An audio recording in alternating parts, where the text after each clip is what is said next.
Saat ini, stok vaksin Sinovac di Dinas Kesehatan Sulawesi Selatan sekitar 182.000 dosis.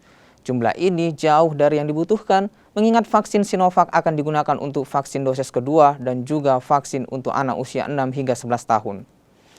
Menipisnya vaksin Sinovac membuat capaian vaksinasi di Sulawesi Selatan, khususnya vaksin kedua, terhambat. Padahal, Sulsel masih membutuhkan sekitar 1,1 juta vaksin Sinovac. Nah, ini sebenarnya kami sudah gencar untuk melakukan, hampir semua fasilitas kesehatan melakukan vaksinasi.